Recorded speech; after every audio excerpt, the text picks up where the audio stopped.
informative, educational, objective, inclusive, comprehensive. This is Progress Report.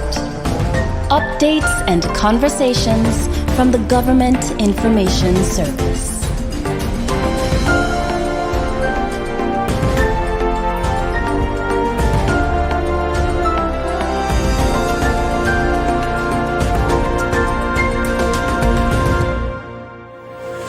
Good day, and we are back. This is Season 2, Progress Report. Updates and conversations from the Government Information Service. And guess what? My lovely co-host, Gleneva Hodge, and our Minister of Education, Social Development. Some other things have been added recently, right? A very interesting portfolio. I'm happy to get into that a little later, but we're going to touch on this education because we are ready to start back school. Are we ready to start back school? Are you ready? I'm not. I am not. I think we need another month. Can we get another month? At least a week. Let's get another week at least. Okay. I'll put it into admin. I'll pitch it upstairs. Pitch it upstairs because I know the children ain't ready either. Yeah. For crying out loud, but we're not question, ready. are they ever? They're never going to be ready. We understand that. But I personally don't think that I'm ready. I know a few parents aren't ready. We want them out of the house because they've been eating like crazy for the summer. Very true. But I just think that there's still moving pieces, some dots to connect, especially for those of us who have children transitioning to secondary school. It's the third farm. Sixth farm, you know, that like that little orientation a little further down the road, they get some time to come in. Like, I think the first week of school, can we just trickle them in? Like 5 come today, 10 come tomorrow. Interesting. I just want something that's gonna work. You just need that extra time. I just need a little extra time. To be honest, I'm like you said, I'm ready for them to be out of the house. There's never going to be that time. It's always going to be just a little bit more, just a little bit more. Just a little bit more. But whether we like it or not, school begins on Monday. Wow. Then that's Monday 5th. Monday 5th September. Monday 5th September. And we are actually going back to school. Everybody's going back to school. Yes. We're outside of COVID protocols right now. Do we That's still correct. expect to see children in masks? Are those things relaxed? Tell us where we're at with school reopening. Well, we've had a number of changes in relation to the national policy Okay. with COVID restrictions, and those national policies usually trickle down to all government institutions, and schools would be classified as a government institution. So when we relax the requirements for mask wearing, we give persons the ability to choose whether or not they want to wear masks. So it's up to personal choice. It's the choice of the child, it's the choice of the parent to decide whether or not they want to continue using those protocols to safeguard their children. Okay, and we're still on the split shift system. So we are currently still on the split shift system. As you know, the split shift system was in place due to the damage of the infrastructure at the high school after Hurricane Irma. And after the Angular program came on board, there was a plan to move all students over to all students from 3rd to 5th, not 1st, 2nd, 3rd, 4th, and 5th. It's only 3rd to 5th over to the campus in the quarter area. But of course, you know where we stand on that. We've put out some preliminary data in relation to the fact that we can't move into the new campus just yet. Yeah, I actually went and I took some pictures. They're available on the government's Facebook page, and I think the pictures say the same thing. You went without me again. Yes, I did. I apologize. Confession is good for the soul. I went without you again. Massive structure. I stopped one of the workmen. I said, listen, if the children don't learn in this environment, they're willful. No, the school has everything. It is looking to provision to have everything. I hear recently another minister talking about, going to budget season, and you mentioned about not having a TVET center. Hopefully that's some of the things that the government can put in the budget and get it done, because apparently we're not going to get money for that from the Anguilla project that's done. The UK. But that'll be great. I think the campus would be excellent. You need to walk it and see. There's a lot of potential there. Yes. I have my concerns. It's an extremely large school. I think our security forces and those policing of the students and the activities would now have to be quadrupled, because like when you walk the school, it's massive. It is extremely massive, and children will be children. But sidebar where that is concerned, we are going back to the shift system. Third farmers go school in the afternoons, or they go school in the mornings? Mornings. So first to third go from 7 to 11:30, if I'm not mistaken, and fourth to fifth to the afternoon shift. That's okay. So there is still a shift system in place, and of course, like you were saying, Ivan, with the building, it is a massive compound. Massive. And preferably we would have liked to have moved into that compound this September. Of course, there are intervening circumstances which led to the eventual termination of the contract for one of the contractors who was completing one of the packages at the Albina Lake Hodge Comprehensive School. So we're now trying to do the follow-up to ensure that we can progress with the completion of the school, because it is, for the most part, towards the end on the lateral stages. Most of the structural work has already been completed, but we do know that finishings usually take the most time. Anybody who has been building anything, homes, would know that finishings do take quite some time. And if I may, let me plug, because I've been there, I walked it. The finishing is impeccable. Like, the guys going into detail like they're building a villa. That's true. Like, it's a beautiful structure. Yeah, it is a beautiful structure. I was going to ask, what is the timeline, or the new timeline that we're hoping to see the completion of what is there? When can students expect to occupy that building? Yeah. You know, the students deserve a timeline. But we're not going to give them one. But I have to be optimistically careful about giving timelines, particularly when we're working through a number of legal matters in the background. We would, of course, love to see next year this happen. So we're definitely pushing for next year. Can I give you a specific month? I would love to, but I'm not going to right now, just so that we have enough time. When I get more data and we're on firmer footing in terms of where we will stand in terms of projected timelines, then I will be able to give that information freely to the public. I think it's important to add that this was not a government project.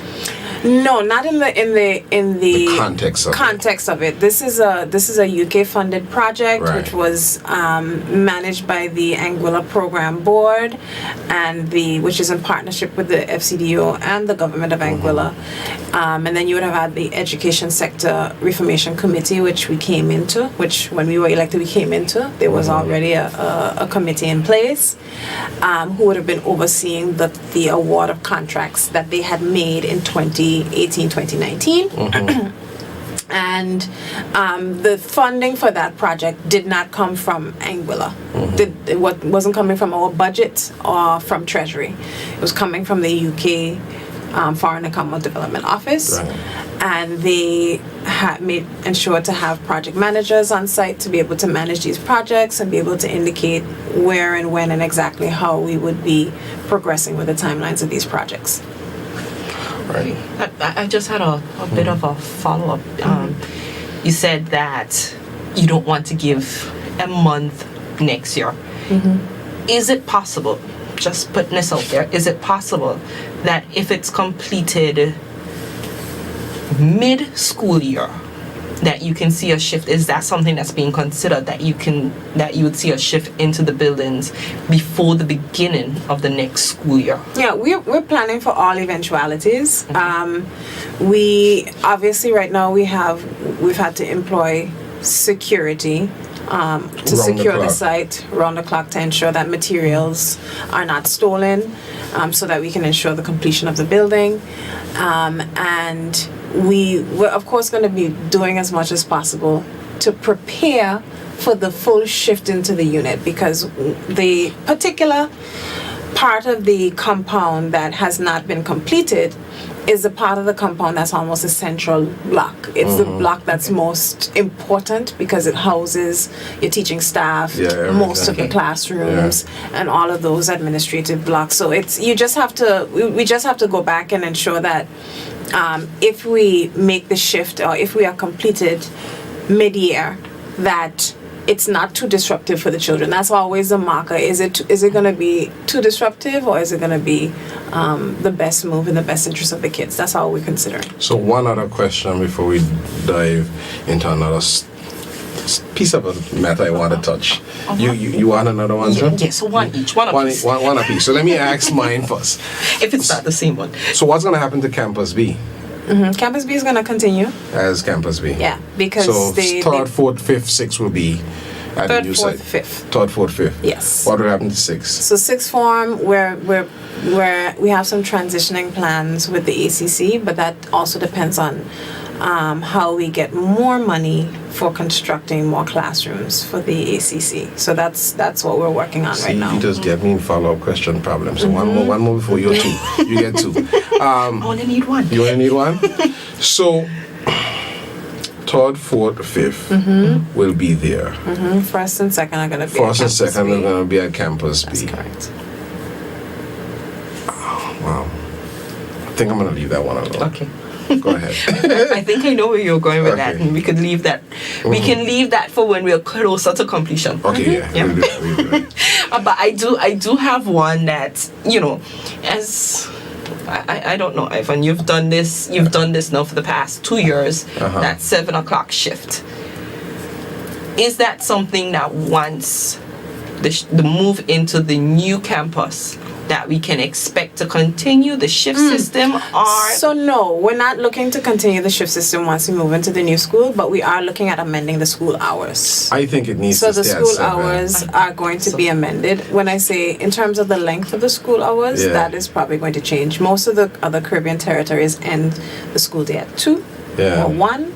So we'll be looking to see. And start when? They start at 7. At 7. Yeah. So you're looking at starting at 7. Yeah, we're looking at that option because that's the model that most other territories follow. They don't start at 8:30 or 8. That's quite late for most other territories. Yeah, like after commentary, I was like, wow, and I was like, this makes sense. What I think it affords us an opportunity to do, and we haven't really exhausted it. I think we should, is the extracurricular activities. I want to see more children involved in track. We're not touching track today, but I want to see more children involved in track. Football, cricket, Yes. music, But theater. we are doing what we are in the just a little note until we follow up eventually about the track. Is we're currently in a program where we are communicating with the British Olympic Solidarity Fund to help us with developing and building our more sustainable grassroots programs, which can filter through primary and high school, Right. so that they have accessible programs for everybody. So it's not something like you're on the park and you're just wondering, okay, what do I do? So there is a easy in. It's very easily identifiable what you want to do, who you want to be with, where you want to go. Right. Those are all the things that we're working on right now. Any plans for night school for adults?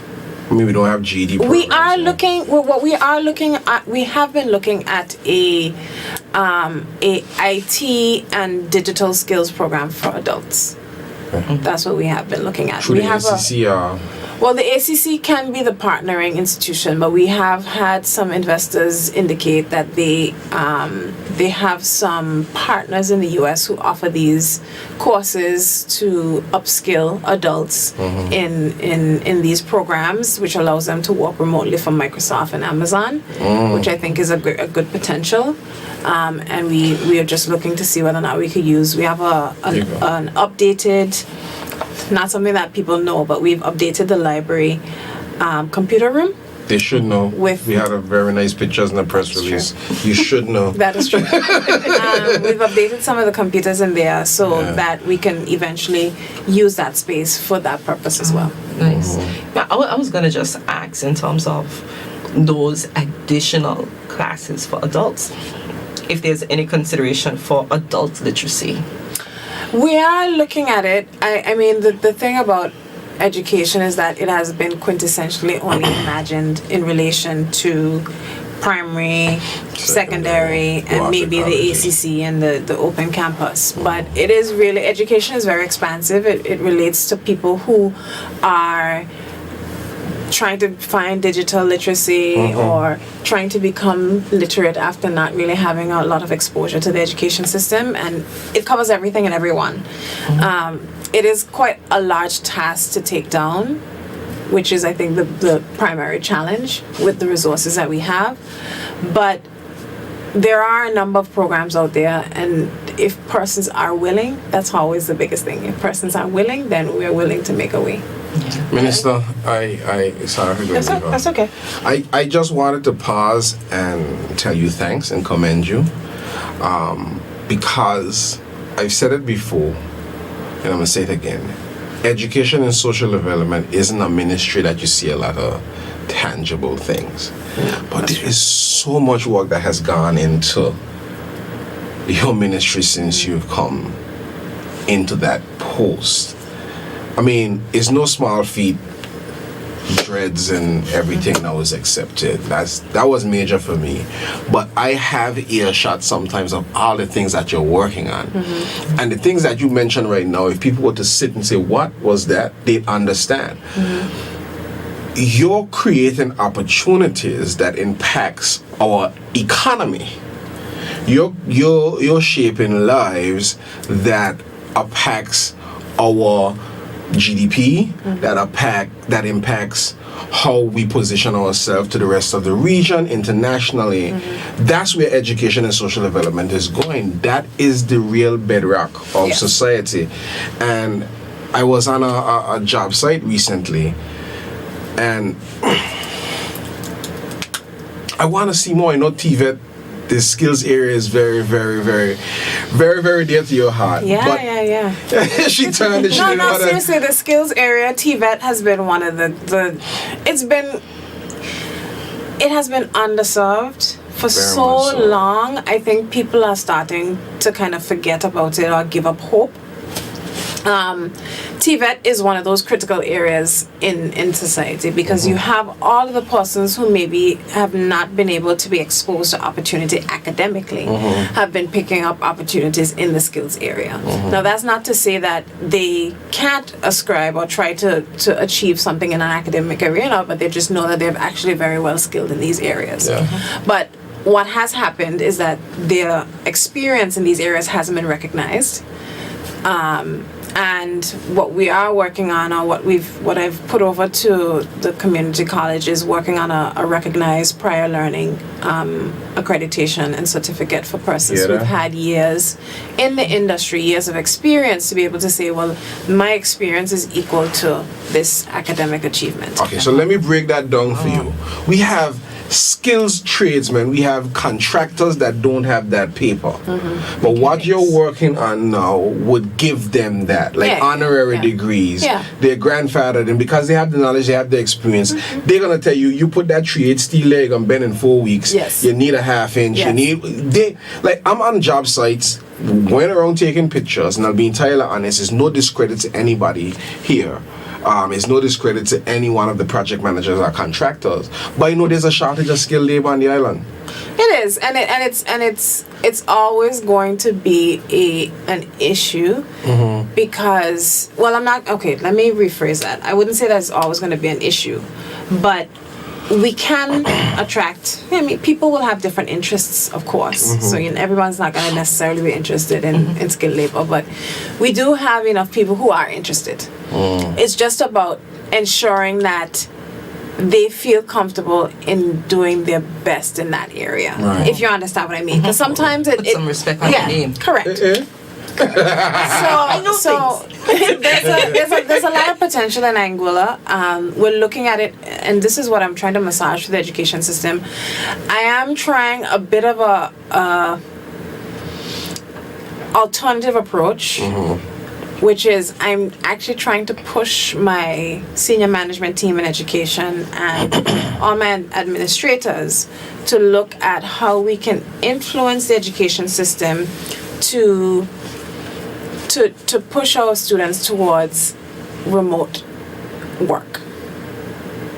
Because I think that it's a massive opportunity for us. And I don't want us to focus so much on things like hospitality that our students are lost or lose the opportunity in the remote work industry, which is growing very massively. You can name a bunch of things. Yes. So I'm that's what I'm currently trying to do. And to be honest, remote work is kind of hurricane proof. It's kind of COVID proof. It's a little harder. Yeah. It's because we still need that internet connection. I mean, internet connection is one thing, but I mean, it's not going to take you out it's not going to require the amount of financing to bring back a building online or building on stream. And then everybody phones come right up. You exactly. And you can do a lot of things from your mobile devices. So it is it's something that I've been trying, and we're working on how to actually operationalize it so that students can take the benefit of it. And I'm working with a lot of companies now out of the US and the UK to find out how we can find a solution. I'm trying to go to some conferences next year that kind of propose what that looks like. So I'm excited for that. I am as well. Yeah. Because my son needs a job. Oh my gosh. But you know, it's funny, and then it's funny that you say that, because we can't get too wrapped up in traditional areas of learning. No. Because I've seen I know children online making millions of dollars playing games. And it's not necessarily to say this is a blanket permission for you to just play games all day. But it is to understand that there are areas of opportunity outside our traditional understanding that we can tap in, and I'm trying to see how best to empower our students to be able to do that. Let me give you a little joke, right? So everybody would see the animation of the logos even running on the screen now. So I have a contact in India that does that work for me. My son was just like messing around with Roblox and stuff. And he's like, Daddy, you got After Effects on your computer? I said, well, you know what After Effects? Because I use the Adobe Suite, but I don't have the time to sit down with a lot of the programs. You know how it is. He was like, I want to make an edit. He went on YouTube and he taught himself After Effects. And I showed him a thing. I was like, hey, I spent $85 on this. You know After Effects, and you make. He said, I could do that. Click, click, click, click, click. I was like, so why aren't you making money doing this? I'm like, that's the problem. Now, I stopped him a bit. You know, when you get that little Caribbean period mode, you think he's doing it a little too much. I stopped him a bit from doing it because he needed to take some time to do something else. But you're saying that he can make money and don't have to ask me for money to buy his Robux. If he making his edits and stuff. So I mean, like, there's opportunities. And we must also be flexible. I'll give. Ivan has a story. I have a story. You have a story too. I asked my daughter, what are you and your friends doing for summer? And she said this one particular friend, she's going to be working on commissioned pieces. And I'm like, what do you mean? She does digital art that big. She sells through Instagram. And just like you were saying, it requires parental involvement in that, the mom allowed for her to have a PayPal account where she can be paid. And that, to take it a step further, I started to check out her digital art, and there was this one particular piece. Now, mind you, they went to private school. And her teacher allowed her to complete a digital art, and this was not art that she was doing it for, it was for language. And she was able to complete that and submit for a grade. So we need to ensure that our education system is adaptable. What we're doing now. That's perfect. So really and truly, what it is, the questions are, conceptually, education is everything, right? You might think of a student who is particularly skilled with soil work and soil manipulation, plant work. There's a young man who lives in Ray Hill who's up and always riding a bicycle up and down, really tall, really tall. His name isn't coming to me right now, but he propagated 3 different roses into one tree, almost like the Anguilla flag colors, and it was incredible. Stop playing. I'm serious, but he wasn't necessarily the most academic student, but he had that almost like a natural intelligence to be so in tune with things like planting and agriculture. And that's kind of what I am trying. It's difficult in a public school system to do it because the public school system is working on all of these regional and international imperatives, and it's very boxed in, which doesn't give you a lot of space for creativity. But what I have been doing is making appeals to my brothers and sisters across the CARICOM and OECS, and to CXC directly. I told them, look, we do have a problem with how our education systems are functioning. It is not that we don't have the content. Our education systems are actually pretty good content-wise. The problem really is that we're just forcing the content down the children's throats. It's just about learn the content, test the content, move on. How is it It's not about application. It's not about processing it. It's not about challenging the content, because that is also that's also part of learning. And it's about getting comfortable, and that's something that we have to do culturally as well, because in Anguilla it is very taboo to question authority. It is very, very taboo. If you're not a teacher walking the bank, go after medical school or go after college, you're the black sheep. And who are you as the student to question it's the content that is put out there? And you know, I mean, it's a question also, even when you talk about things like this. And there is a little bit of a privilege that I have realized that I have, and a lot of people around me have. The conversations that I'm having with my little cousins when I'm sitting down and I am consuming books like The State of Africa After Independence, and I'm looking through all of these, the Rwandan genocide and all of these things. And I'm having conversations with these kids about these things because they are being exposed to it on TikTok. And when you have to then stop and realize that the way you are, the way you're analyzing things, and you also have to be able to fact check some of the information that they're receiving from online. So that's all a part of the learning process. The truth is that in education and the educational material is no longer the sole authority of schools. It is widespread. It's on the internet. It's everywhere.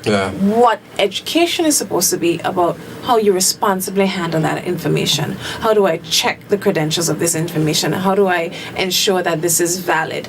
Even how do I check the biases and the validity of this information? So all of those things become part of our education. That's what I'm gearing for with our systems. I think you want to see it, and I want to see it. A generation of critical thinkers. The only way education can't be stagnant. No, but the only way you're going to get a generation of critical thinkers is first and foremost to focus on the well-being of the child. Because you can't get critical thinkers when they're focused so much on, are they bringing into the school system all of the trauma that they're facing, or they're in the school system and they can't concentrate because of all these ulterior factors. They can't eat. Something as simple as that. And that's why, I mean, maybe to kind of jump into something we're going to discuss a little later. That's why the school feeding program, which we're launching, has been such a big push, because you kind of have to satisfy people's base needs before they're able to concentrate on actualizing themselves and educating themselves. Those are abstract and higher needs. The base needs, I need food, water, and shelter. So I'm really happy that we can announce that we've partnered with the Anguilla Community Foundation and the Schultz Family Foundation to provide school lunches for in a phased rollout. So starting in September, we will have school lunches at Aurelia Kelly Primary School. We had to choose 3 schools of different sizes. We had to choose a small school, a medium school, and a large school. So Adrian T. Hazel Primary School, Morris Vanderbilt Primary School, and I believe it's OKPS. But those 3 schools were also chosen because they have kitchens. So we have there are a number of considerations we had to make before selecting schools. Valley Primary School is probably the biggest school on the island. Yeah. You know, and I it's mean, one. I might want to add it's the champion school, the best school, the home of the golden hostas. I've been programmed to aim for excellence, like yourself. Yes, but we also have something else. Yes, and we also have something else in common. The Grey Wolves. Yes. Ivan, not because you've left. No, I'm still a house wolf. Okay. No, I'm really excited to hear about this because Ivan, as you know, Yes. from my time on the PTA, Yes. before my time, during your time on the Yes. PTA, at Alvin Allison Richardson, they have had the kitchen facilities. Yeah. We have been pushing and begging and asking. Yeah. And you know, it never. I think we were this close at one point. I think a chef was hired at one point, and then I don't know if it was a little fuzzy on the dates because this has been quite some time. I think Alma came and then that got thrown out, and you know, it's unfortunate. It's something that definitely we've been looking forward to. So happy to hear about the rollout, and hopefully our town will come soon. Yeah, so we're going to do an assessment in November after the first phase rollout, and then we're going to be looking to see how we can onboard the rest of the schools in 2023, starting in January. So that means we're getting some money in the budget for kitchens for those that don't have. Actually, we've been very fortunate, and the Schultz Foundation has been giving us the funding for the utensils for outfitting the kitchens, not just for the funding for the food itself. What we are looking at, yes, as you said correctly, we're looking at budgeting for the expansion of a kitchen at the schools that don't have kitchens currently, so that they can provide school meals for their students. We did look at how much it would cost to use one school to prepare lunches for multiple schools. That was very cumbersome and actually quite costly. I can only imagine. And so, and what we were trying to do is see whether or not we could achieve maybe catering for the schools that have kitchens, and getting meals brought in. So catering for the school that didn't have a kitchen. That cost, the estimate was about $400,000 a month. For the entire period. So it's a bit difficult when you are trying to plan a project that's as sustainable as possible. You can't really completely just ask people, just give me the money for paying somebody to make meals. We really want to make it sustainable, so that's why we're trying to phase it in. And we need the data. So we're gonna see how effective the rollout has been from September to November. We're gonna do an assessment, see where we need to do any checks and balances to change the program, keep going. And then in December we'll be able to make a final assessment, and then and see how we can onboard the other schools. Go ahead. So is it so that, you know, I've heard about the school feeding program, but not much detail in terms of how it's expected to work.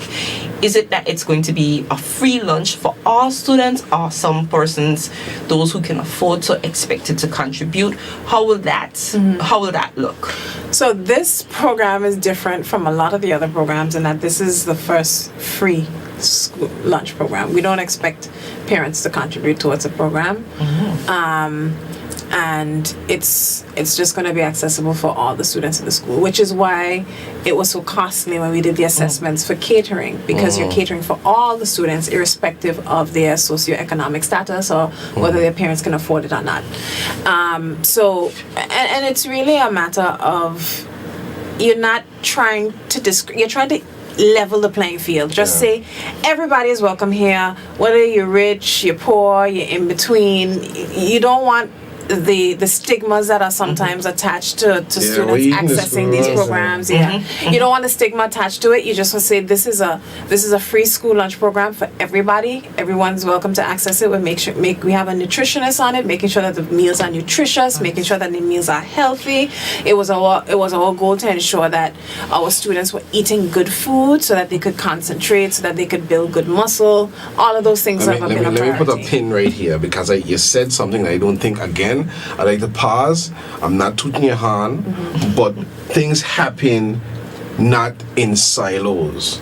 This affects where we are with the health of our nation. Yes, NCDs. These non-communicable diseases. Listen, you know what? I'm not discrediting anybody's, I don't want to call it their job preference and what they're doing, but every time I picked up my son from Campus B over the last couple of years, I cringed at the boxes of pizza. Yeah. Pizza and soda is what our children in Anguilla eat. What happened to your vegetables? And most of these children aren't taking vitamins. And that's one of the things we'll be assessing over the duration of the school lunch program, because we're gonna see how well we can get attitudes to change, because we do know, I know some children are very picky when it comes to food. So you're giving them nutritious options, but they're so used to the unhealthy options that they don't like it, or they complain, they don't want it. And that's something that we have to figure out a way. How do we get? I don't know. It's very difficult with food because you can't really get people to like something they don't like. I think, but it is something that we have to be cognizant of. The more you're exposed to it, and the more I'll say this and free plug. Not a plug, but just saying, Lisa, please come back.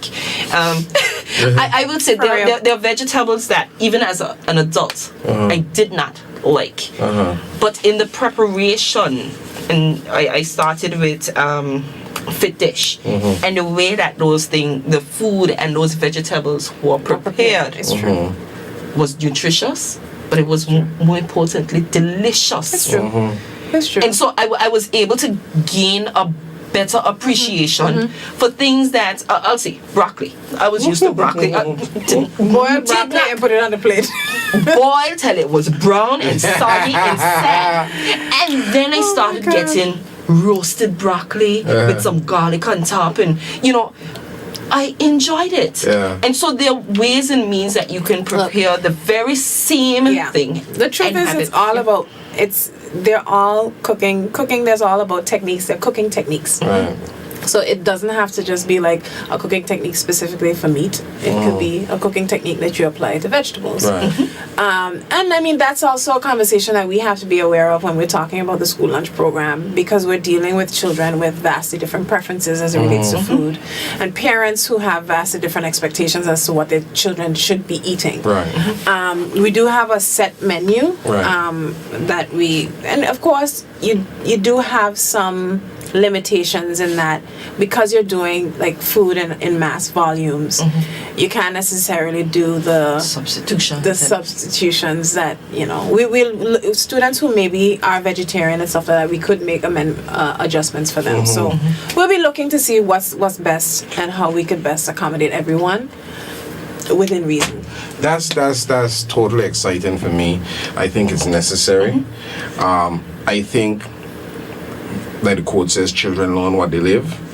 I think if our PSE, if it's still called PSE program, PSHE would speak to health and nutrition. I think if our cafeteria, our meal serving areas would have the messaging that promotes them, athlete running, but it's all about their meal intake, recovery time with the things that you eat.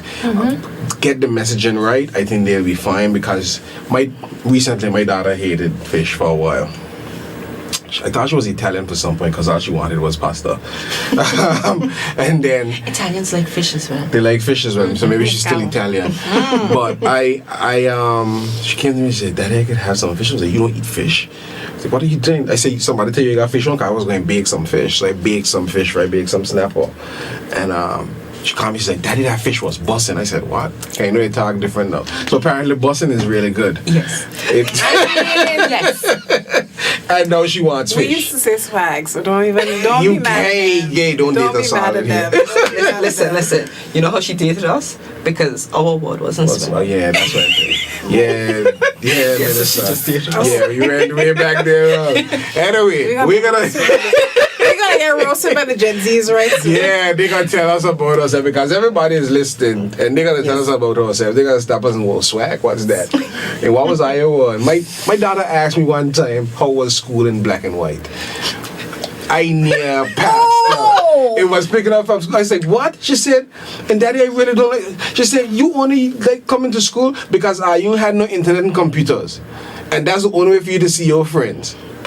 It hurts every time. But it's true. I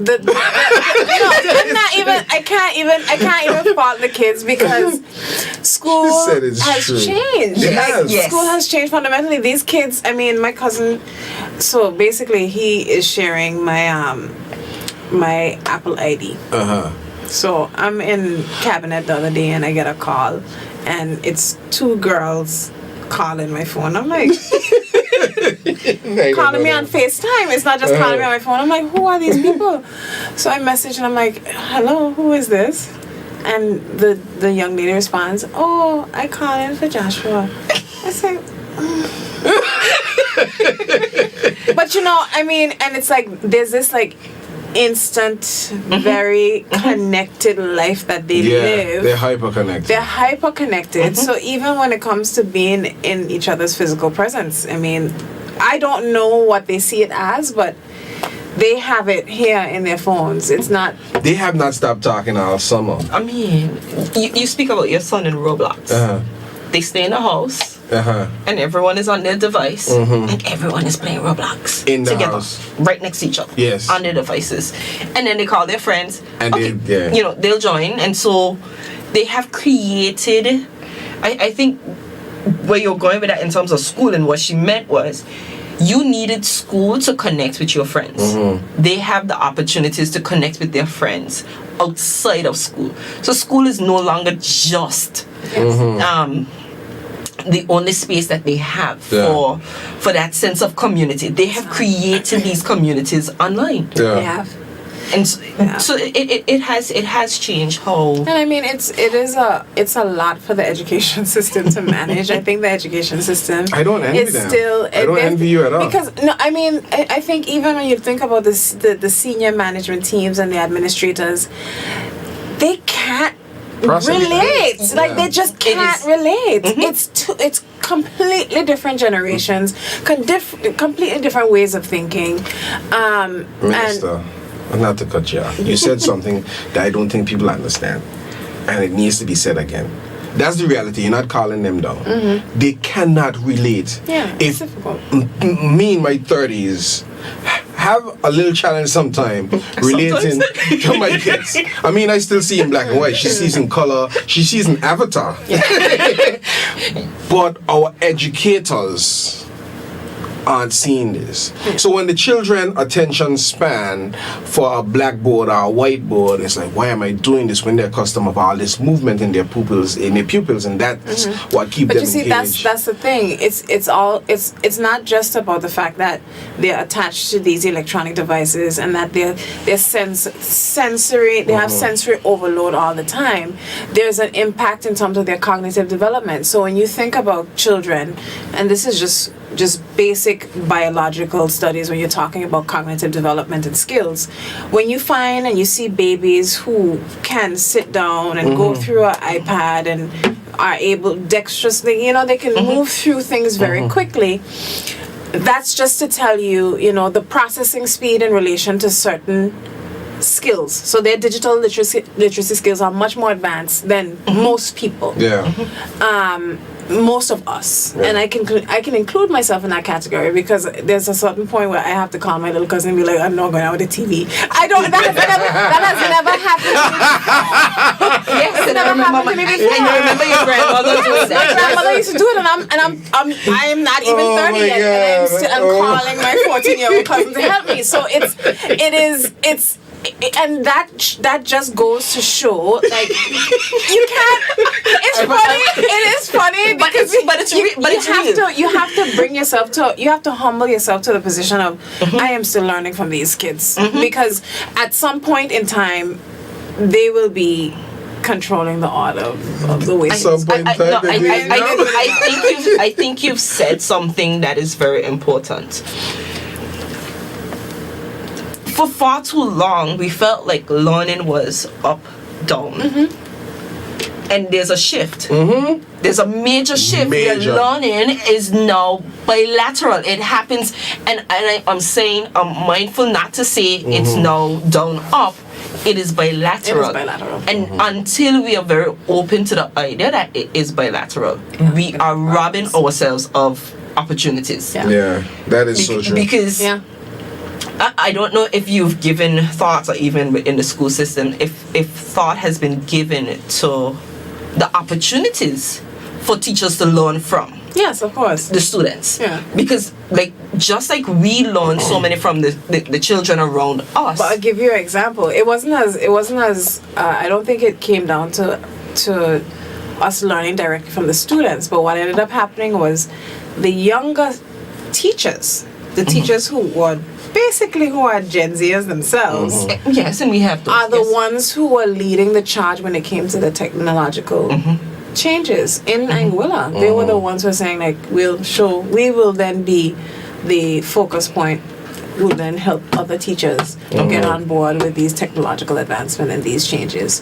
So that is happening in the education system, and there is a lot of partnership among teachers in relation to it. It's just I also don't want to get too ahead of myself when I'm talking about all the ideas, because the one thing I have come to realize about education particularly is there are a number of environmental factors that lead to that kind of, burnout you see in teachers. And I'm constantly aware of it and seeing how to navigate it in the best way. And someone described it to me really, really aptly, maybe a couple months ago.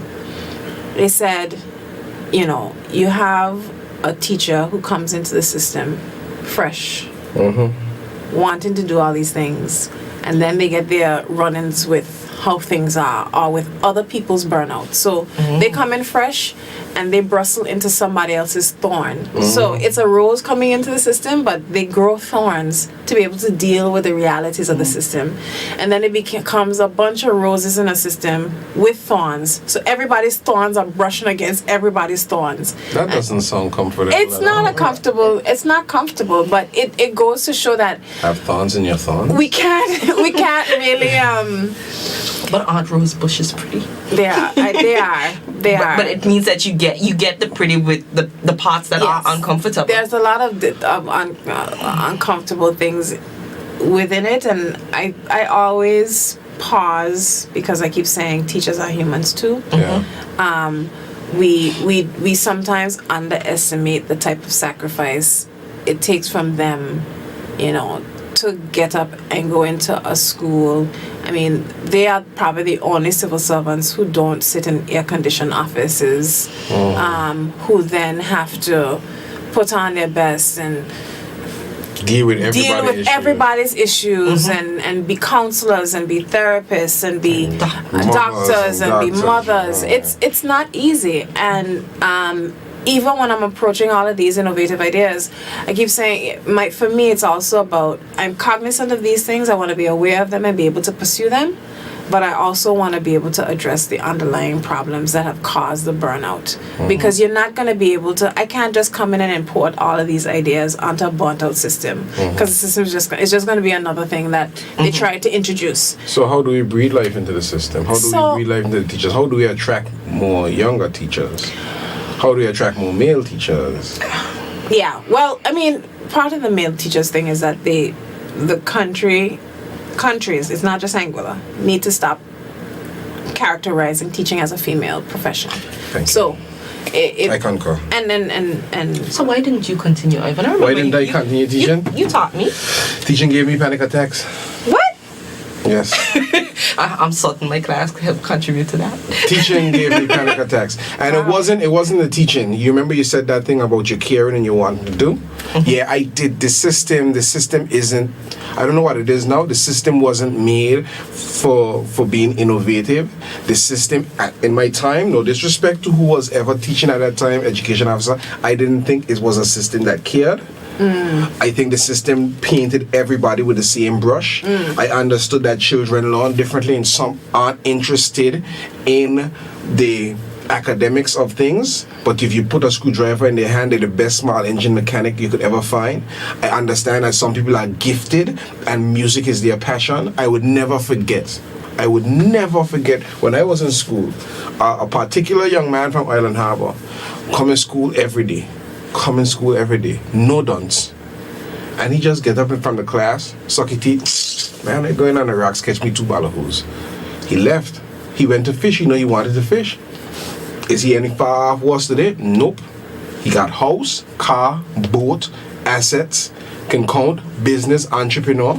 And I'm not saying that you just abandon it, but he had reached to the point where I can count, I can read, this is enough for me. I ain't need to know nothing about the whatever the plant under the leaf and the cytoplasm and all that stuff. I want to learn about fish. And that's it. Fish don't eat trees. No, I'm telling you the conversation. Like, he was fed up. Yeah. And then coming out of high school into sixth form, I went straight into teaching before I left for university, and I was like, yeah, this don't make sense. Something is wrong with this system. Yeah, I think that's not. It's not unique to Anguilla. I will say that, because even in my conversations with ministers across the region, we all identified the same issues.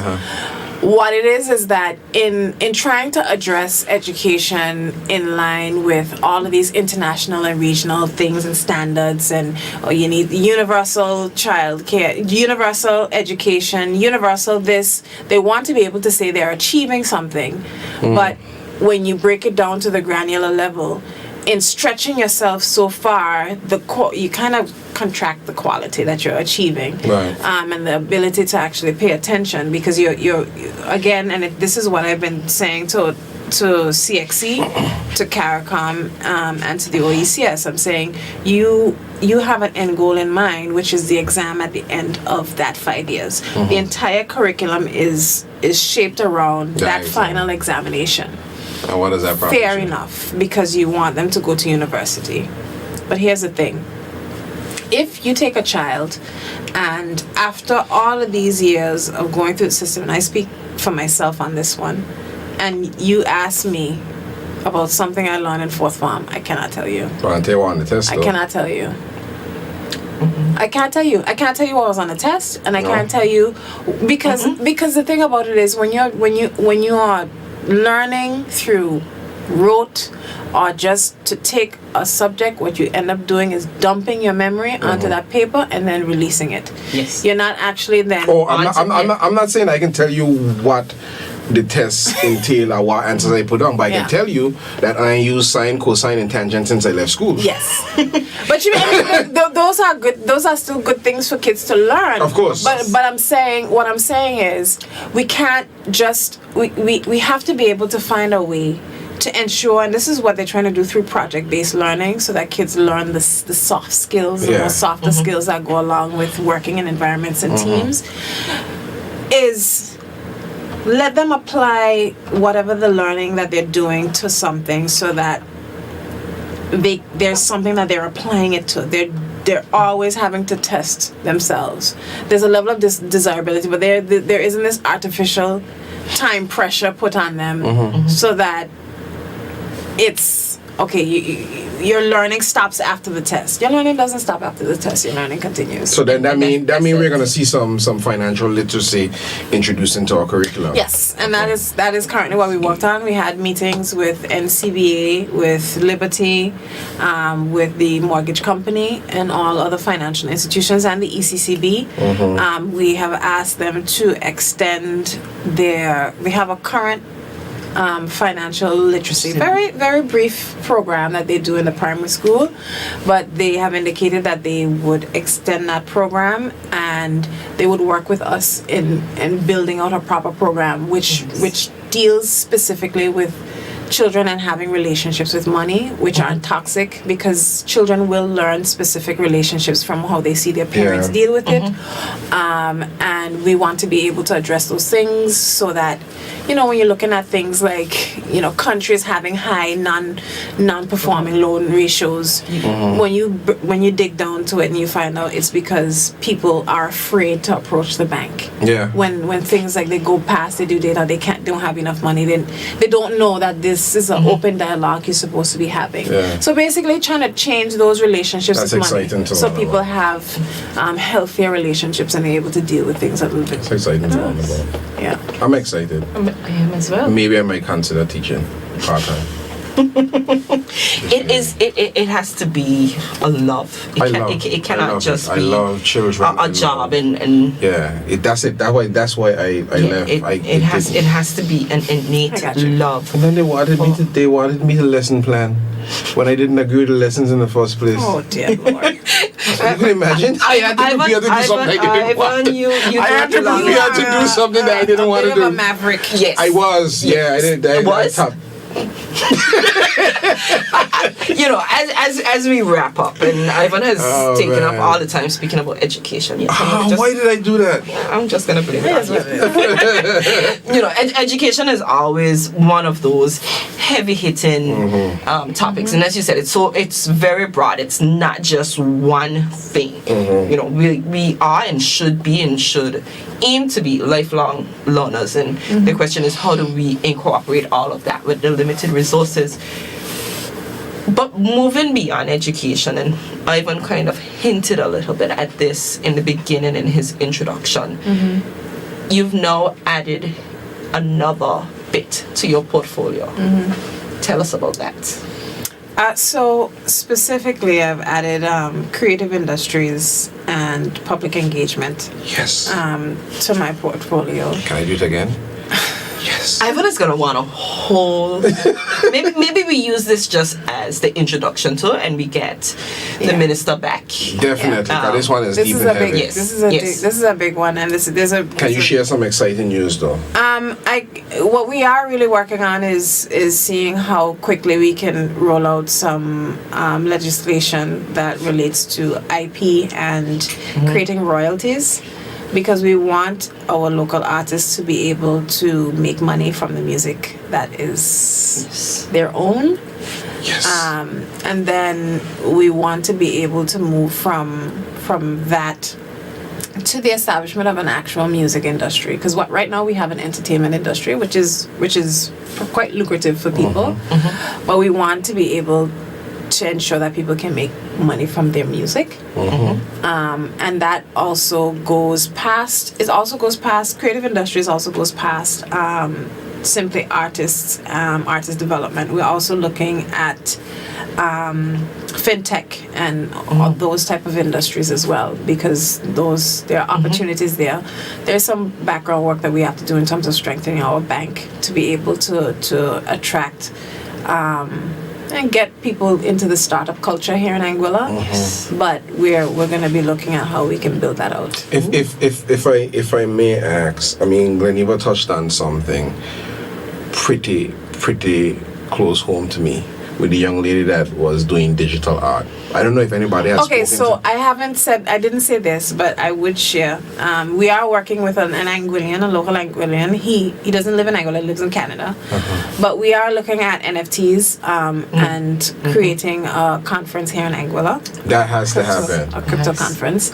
So we were looking to see how we can launch those things. I think that it's a lot of potential for young people. This is an area that they're very comfortable in. We've had a group of young men in Anguilla already creating a NFT collection called Bad Goats, which was actually pretty interesting. For the sake of it, because it took me some time, I kept seeing NFTs. Yes. And I took some time to research what are NFTs. And I think we take for granted non-fungible tokens. Yes. So that's what it means. But okay, to make an example, because even when I've explained it to people, they're like, I have no idea what you're talking about. And that is the generational gap that comes into play. It is a non-fungible fungible token is meant to be a unique piece of art that only one person owns, and it's verified through something called the blockchain. So let's just say this room is a picture, a digital picture, and it's created by Jelani Sasso. Because I know he does them. Correct. And he puts it on the basically puts it out for a sale. The person who purchases it from their e-wallet, so you basically have to purchase it with cryptocurrency. So you exchange US dollars or EC dollars for cryptocurrency. You get a wallet, and then you make the purchase from your wallet to purchase that piece of art. And then even though that art may be elsewhere on the internet, you're the only person who owns that piece of the blockchain, that blockchain verification. So you have to make sure you store these things very well, because it's like that person who has $250 million in blockchain but can't access it because they don't have the password. So it's all of these things. It's about introducing Anguilla.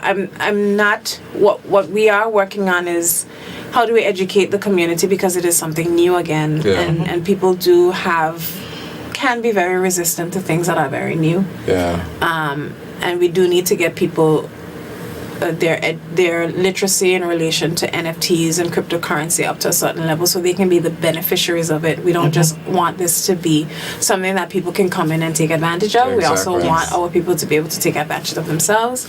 So I mean, we already have a really strong group of young people in Anguilla who are forging their way in the NFT cryptocurrency space, and we look forward to using and partnering with all young people who want to take advantage of this space and see how we can grow. It is amazing. I have a question, and this is now coming from, I keep saying I wear several hats, so taking off the co-host hat, putting on from the financial services industry, and looking for ways that we can strengthen that, and just wondering how much of a collaboration is being had with that industry, because that is the industry that provides the vehicle for these things to happen, for you to secure your investments.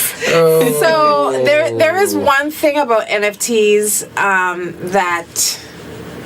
this is why it isn't as mainstream as things like Bitcoin and stuff like that. I mean, there are in different territories, but NFTs and all of these programs, they're meant to be deregulatory, almost putting the power back in the hands of the people, using the blockchain technology. You spread it across, everybody gets access to it. It's not at some central bank, it's not held in one specific place.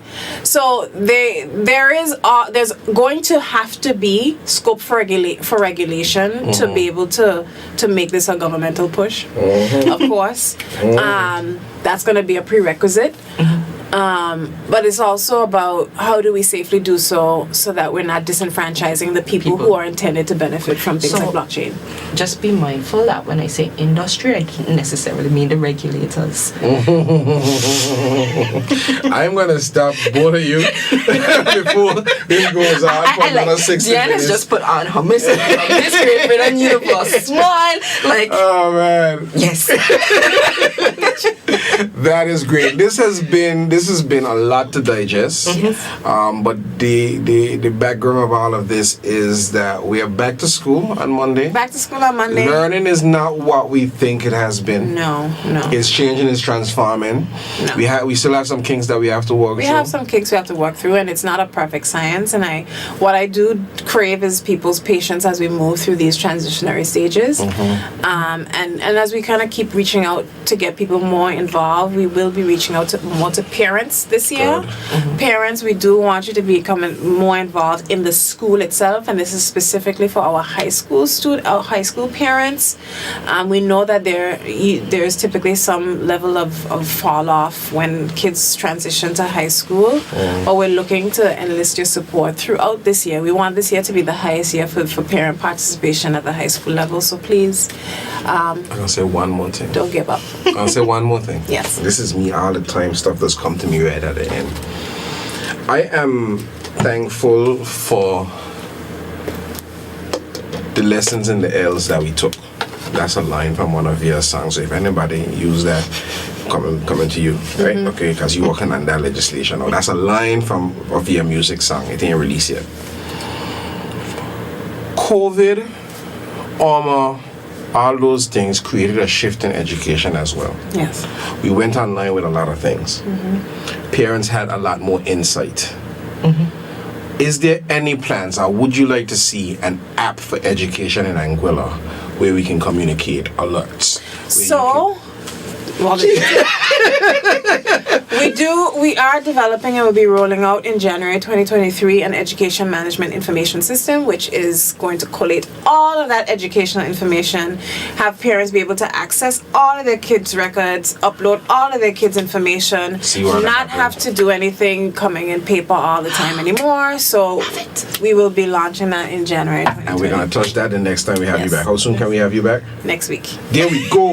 You heard it here first. We're going to have the Minister of Education back next week. We're going to dive a little deeper into that. Ivan, I apologize. I apologize. Graniva has our plans. This is how I keep telling people so when they call me here. I'm just here to sit on this side of the camera and say we're back. And until next time, this has been another wonderful episode of Progress Report. We're happy to be back for season 2. My lovely co-host Graniva Hodge, the Honorable Minister of Social Development and Education. I just mix it up even in the press releases. That's okay. Education and social development. Which one comes first? You see, people put social development first.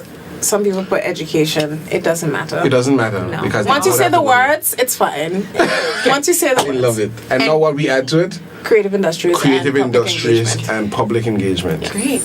And we look forward to having you back soon. Maybe not next week, maybe next week. But we'll have you back. Thank you for joining us. All right, this has been epic. This was a good one. First one back. This was a good one. Yes. I'm excited about the EMIS. The EMIS, yeah. That's going to Why we didn't have these things when we were in school? You know what? We'll pick this up off camera. Next time.